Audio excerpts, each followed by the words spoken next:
चला सुरुवात करूया आता क्षणाच्या ब्रेकिंग न्यूजने। आणि ती बातमी अशी आहे की नाशिक पोलिसांचं पथक अखेर लीलावती रुग्णालयात दाखल झाले। कोकाटेंना माणिकराव कोकाटेंना कोणत्याही क्षणी अटक होण्याची शक्यता। अटक वॉरंटसह नाशिक पोलीस मुंबईत दाखल झालेले, त्याच्यामुळे आता माणिकराव कोकाटेंना अटक होऊ शकते का? अर्थात त्यांना अटक करण्यापूर्वी माणिकराव कोकाटे यांच्यावरती त्यांच्यावर उपचार करणाऱ्या डॉक्टरांशी सल्लामसलत जी आहे ती नाशिकचे पोलीस करतील।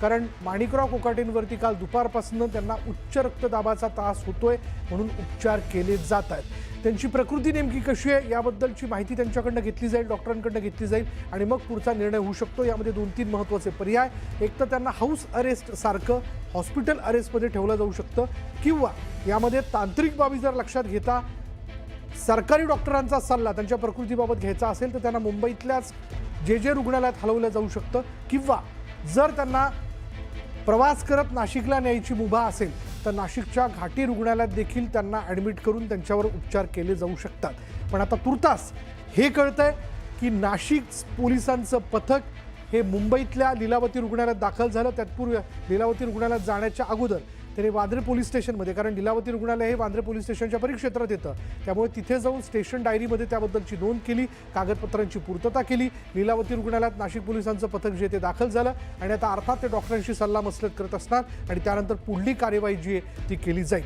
त्यामुळे आता हे बघायचं की डॉक्टरांशी सल्लामसलत केल्यानंतर त्यांच्याकडनं माणिकराव कोकाटेंच्या प्रकृतीबद्दल जाणून घेतल्यानंतर पुढे नेमकं काय घडतंय। नंबर एक तर त्यांना डॉक्टरांनी त्यांची प्रकृती व्यवस्थित आहे असं जर सांगितलं तर त्यांना ताब्यात घेऊन नाशिकला नेलं जाऊ शकतं, त्यांना अटक जी आहे ती त्या क्षणी होईल।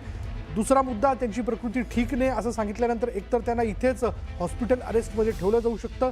नंबर 3, यामध्ये तांत्रिक मुद्दा जो आहे की सरकारी डॉक्टरांचाच त्यांच्या प्रकृतीबाबतचा सल्ला घेतला जावा, तर मात्र त्यांना मुंबईतल्या जे रुग्णालयात हलवून तिथल्या डॉक्टरांकडनं त्यांच्या प्रकृतीबाबतचा सल्ला जो आहे तो घेतला जाऊ शकतो।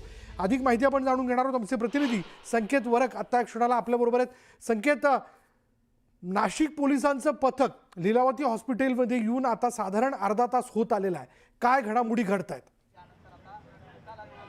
बरोबर सर, नाशिक पोलिसांचं ते पथक आहे ते सर्वात पहिलं आलं बांद्रा पोलीस स्टेशनला गेलं आणि त्यानंतर ते पथक जे आहे ते लीलावती पोलीस स्टेशनला आलेलं आहे। आणि सर्वात महत्त्वाची बातमी आत्ताच्या घडीला ती म्हणजे आत्ता पोलीस अधिकारी जे आहेत ते वरती गेलेले आहेत आणि त्याच्यामुळे त्यांची आता सध्या डॉक्टरांसोबत चर्चा सुरू आहे आणि ते चर्चा झाल्यानंतर अर्थात पोलीस खाली येतील, पोलिसांनंतर काय माहिती येतील हे पाहणं खूप जास्त महत्त्वाचं ठरणार आहे। पण याच्यामध्ये जर आपण एखादी गोष्ट पाहिली तर 2 ते 3 ऑप्शन्स आहेत तिकडे। खरं तर नाशिक पोलीस सध्या आतमध्ये गेलेले आहेत, ते डॉक्टरांशी चर्चा करतील, विचारतील त्यांची प्रकृती जर ठीक असेल तर त्यांना अटक होऊ शकते। की आत्ता तात्काळ लगेच अटक होत आहे की आता मध्यरात्री अटक करतायत की सकाळी अटक करतायत हे पाहणं खूप महत्त्वाचं असणार आहे। दुसरी गोष्ट अशी आहे इकडे की जर त्यांची प्रकृती स्थिर नसेल तर काय होणार, तर पॉसिबिलिटी एक आहे की 4 ते 5 पोलीस इकडेच थांबतील, त्यांच्या देखरेखीखाली माणिकराव कोकाटे असतील। आणि दुसरा कसा ऑप्शन होतो तो म्हणजे त्यांना हॉस्पिटल अरेस्ट करतात का हे पाहणं खूप जास्त महत्त्वाचं असेल। आणखी एक दुसरा ऑप्शन असा निर्माण होतो तो म्हणजे अशा काही जेव्हा घटना घडतात तेव्हा शासकीय रुग्णालयात युजली ठेवलं जातं, तर शासकीय रुग्णालयात त्यांना ठेवतात का? मग 2-3 ऑप्शन्स त्याच्यामध्ये पण आहेत। एक म्हणजे मुंबईत जर ठेवायचं झालं तर जे हॉस्पिटल आहे, नाशिकला जर ठेवायचं झालं तर तिकडे घाटी हॉस्पिटल आहे। असे 2 ते 3 ऑप्शन सध्या तरी उपलब्ध आहेत सर। संकेत, यामध्ये एक तांत्रिक मुद्दा आहे, तो म्हणजे असा आहे की आता लीलावती रुग्णालय नाही म्हटलं तरी हे खाजगी रुग्णालय आहे आणि तिथल्या डॉक्टरांशी माणिकराव कोकाटेंच्या प्रकृतीबद्दल सल्लामसलत नाशिकचे पोलीस करतील।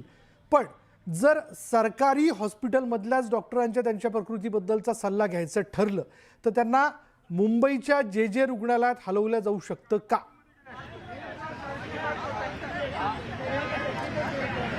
बरोबर आहे सर, आपण जर पाहिलं तर अशा प्रकरणांमध्ये शासकीय रुग्णालयात ठेवतात। तर शासकीय रुग्णालय कोणतं, तर मुंबईचे आहे। तर अनेकदा मुंबईत अशा केसेस घडल्या आहेत की त्यांना जसे काही केसेस असतात त्याच्यामध्ये जे सारख्या रुग्णालयात ठेवतात, त्याच्यामुळे जे हे प्रामुख्याने पुढचं पहिलं नाव असेल की जे रुग्णालयात ठेवलं जाऊ शकतं। पण जर पोलिसांना जर इकडे ठेवायचं नसेल आणि जर नाशिकला त्यांना घेऊन जायचं असेल, कारण की केस जी आहे ती मुळात नाशिकची आहे, जर नाशिकला घेऊन जायचं असेल तर तिथे घाटी रुग्णालयात ठेवलं जाऊ शकतं। पण सध्या तरी हे 2 ऑप्शन सध्या आपण बोलू शकतो की ओपन आहेत, एक म्हणजे मुंबईचं जे हॉस्पिटल आणि दुसरं म्हणजे घाटी हॉस्पिटल। पण सध्या आता पुढचा अर्धा काही काळ आपल्याला सर्वांना वाट पाहावी लागणार आहे। पुढच्या अर्ध्या 1 तासामध्ये हे सगळं गणित जे आहे ते क्लिअर होणार आहे। डॉक्टर खाली येतील, पोलिसांची टीम खाली येईल कदाचित आणि त्यानंतर अर्थात ते सगळ्यांना ब्रीफ करतील की नेमकं काय होणार आहे। सर, पण यामध्ये दुसरा एक महत्त्वाचा मुद्दा आहे. माणिकराव कोकाटेंवरती त्यांना उच्च रक्तदाबाचा त्रास होतो म्हणून काल दुपारपासून ते लीलावती रुग्णालयात उपचार घेतात. पण उद्या त्यांनी पुढल्या न्यायालयात जे अपील केलेलं आहे त्यांच्या या अटकेच्या मुद्द्याला घेऊन किंवा शिक्षेच्या मुद्द्याला घेऊन त्याबद्दलचा निकाल जो आहे उद्या शुक्रवारी हा लागणार आहे. अशावेळी माणिकराव कोकाटे आणि एकूणच त्यांची टीम किंवा त्यांच्या आजूबाजूला असणारे त्यांचे विधिज्ञ हे हा मुद्दा लावून धरतील त्यांच्या प्रकृतीबद्दलचा आणि मुंबई न सोडण्याचा त्यांचा प्रयत्न असू शकेल का? सर बरोबर आहे. आता उद्या ही सर्व सुनावणी होणार आहे. उद्या शुक्रवार आहे. उद्या ही सगळी सुनावणी होईल आणि उद्याचा दिवस हा खूप जास्त महत्त्वाचा असणार आहे माणिकराव कोकाटेंसाठी. त्यांना दिलासा मिळतो की त्यांची शिक्षा ही कायम ठेवली जाते हे पाहणं खूप जास्त महत्त्वाचं असेल. त्यामुळे एक प्रयत्न असा असू शकतो की मुंबई सोडायची नाही, मुंबईतच थांबायचं आणि जर त्यांना दिलासा मिळाला तर त्यांच्यासाठी क्लीन कट केस असेल, अर्थात त्यांना मग ती अटक होणार नाही आणि मग ते रुग्णालयातून त्यानंतर डिस्चार्ज पण घेऊ शकतात. दुपारी आपल्याकडे एक माहिती आली होती की ते डिस्चार्ज सध्या तरी घेणार, त्याच्यामुळे ती माहिती खरी ठरली. अजूनपर्यंत त्यांनी डिस्चार्ज घेतला नाही आहे. पण उद्याचा दिवस तर खूप जास्त महत्त्वाचा आहे कारण की उद्या जर त्यांना दिलासा मिळाला तरी सगळी चक्र आहेत ही फिरतील.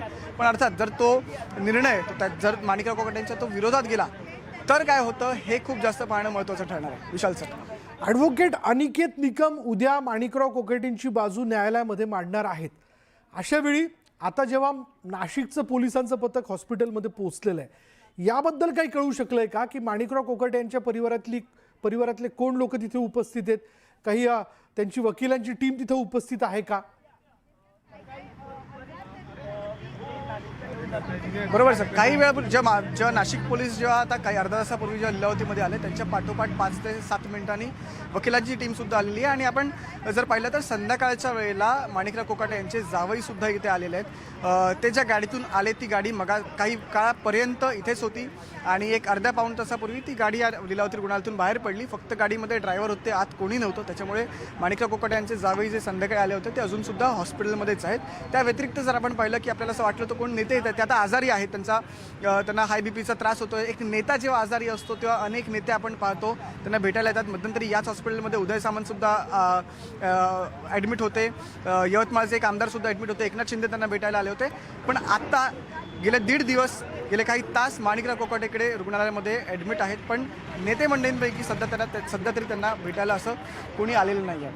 आणखी एक सर मगाशी सांगायची एक गोष्ट राहिली माझ्याकडून ती म्हणजे फक्त आज राजीनामा झाला आहे माणिकराव कोकाटेंचा. पण फक्त राजीनामा मंत्रिपदच नाही तर माणिकराव कोकाटेंची जी आमदारकी आहे ती सुद्धा सर धोक्यात येऊ शकते. त्याचं कारण म्हणजे जर ही शिक्षा कायमच ठेवली उद्या पण तर 2 वर्षाची शिक्षा जेव्हा एका आमदाराला होते तेव्हा त्या आमदाराला अपात्र ठरवलं जातं. त्याच्यामुळे फक्त टांगती तलवार ही अटकेची नाही आहे, फक्त ती मंत्रिपदाची नव्हती तर ती आमदारकीची सुद्धा आहे. जर ही शिक्षा कायम राहिली माणिकराव कोकाटेंची आणि 2 वर्षांची शिक्षा जर त्यांना झाली तर त्यांची आमदारकी सुद्धा जाण्याची दाट शक्यता आहे. त्याच्यामुळे इतक्यांदा ते आमदार राहिलेले आहेत, सिन्नरमधून अनेक वेळा निवडून आलेले आहेत. कुठेतरी माणिकराव कोकाटेंचं फक्त मंत्रिपदच नाही तर यावेळेला माणिकराव कोकाटेंचं राजकीय अस्तित्व सुद्धा धोक्यात आलेलं आहे. विशाल सर. बरं संकेत, तू आपल्याबरोबर असंच थांब. याबद्दलचे अपडेट आम्ही तुझ्याकडनं घेत राहू. यानंतर इथं वेळ झाली का ब्रेकची. ब्रेक घेऊयात. पहा फक्त न्यूज 18 लोकमत.